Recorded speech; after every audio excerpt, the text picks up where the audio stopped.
મારા વાલા પ્રિયો, ઈસુ ખ્રિસ્તના નામમાં હું તમને શુભેચ્છા પાઠવું છું. ઈસુ ખ્રિસ્ત સાથે ચાલવું તે ખૂબ જ ઉત્તમ અનુભવ છે. આકાશ અને પૃથ્વી બનાવનાર પરમેશ્વર સાથે ચાલવું. શું તમે બે લોકોને સાથે ચાલતા જોયા છે? ચાલતી વખતે વાત કરશે. ઈસુ સાથે ચાલવાનો અર્થ એ છે કે આપણે આપણા જીવનની સફરમાં ચાલીએ અને તેમની સાથે વાત કરીએ.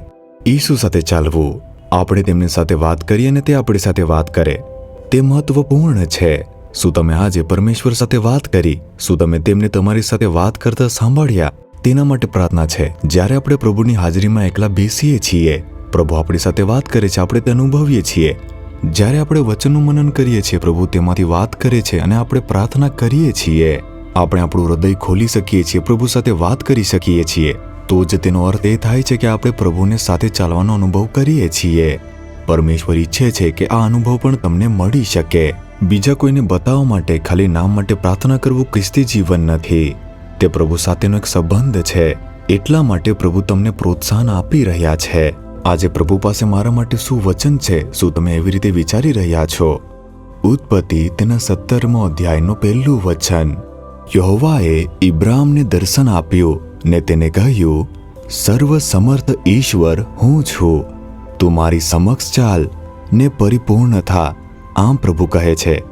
ઇબ્રામ એક એવો માણસ હતો જે પ્રભુ સાથે ચાલતો હતો. તે ઈશ્વરનો અવાજ સાંભળતો હતો, તેમની સાથે વાત કરતો હતો. પ્રભુ તેમને જોઈને કહે છે કે ઇબ્રામ, જો મારે તારી શક્તિ અને ઢાલ બનવું હોય તો તું મારી આગળ ચાલ અને નિર્દોષ બની જા. આમ પ્રભુ કહે છે.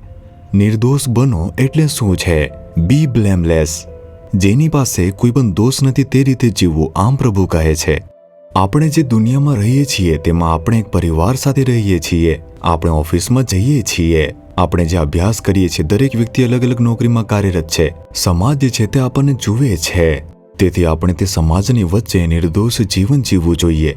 એવી વ્યક્તિની જેમ નહીં જેના પર આરોપ લગાવવામાં આવે કે લાંચ લેનાર છે, તે છેતરપિંડી કરનાર છે, ગુસ્સેથી ભરેલી સ્ત્રી છે, તે એક દુષ્ટ સ્ત્રી છે, તે તેની સાસુને પ્રેમ કરતી નથી, તે તેની પુત્ર વધુનો પીછો કરે છે, તેને દુઃખ આપે છે, તે પોતાના પતિનું પાલન કરતી નથી, પોતાના પત્નીને તે પ્રેમ કરતો નથી.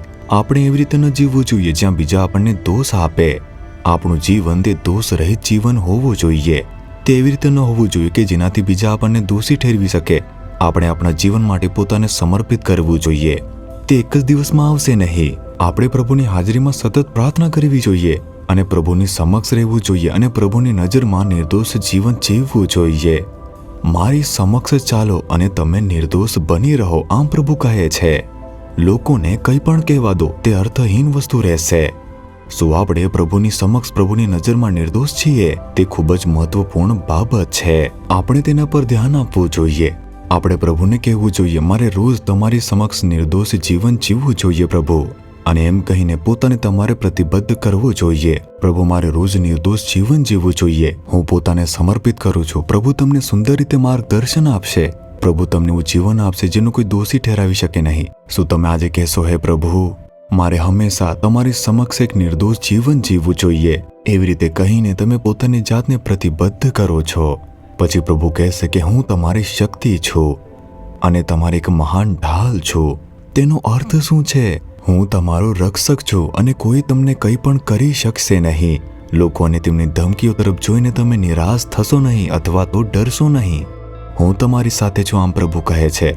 પછી તમારે પ્રભુને જોઈને કહેવું જોઈએ, હે પ્રભુ, હું હંમેશા તમારી સમક્ષ એક નિર્દોષ વ્યક્તિ બનીશ. હું મારી જાતને સમર્પિત કરું છું પ્રભુ. મને નિર્દોષ જીવન જીવવામાં તમે મદદ કરો પરમેશ્વર. મારો હાથ પકડીને મને દોરી જાઓ. મારા અંદરના ઢાકને રૂપાંતરિત કરો. મારા ચારિત્ર્યને તમે બદલી નાખો પરમેશ્વર. મને એક નવું ચારિત્ર્ય આપો. એક નિર્દોષ જીવન જીવવા માટે સક્ષમ બનાવો. ઈશુના નામમાં આમેન, આમેન.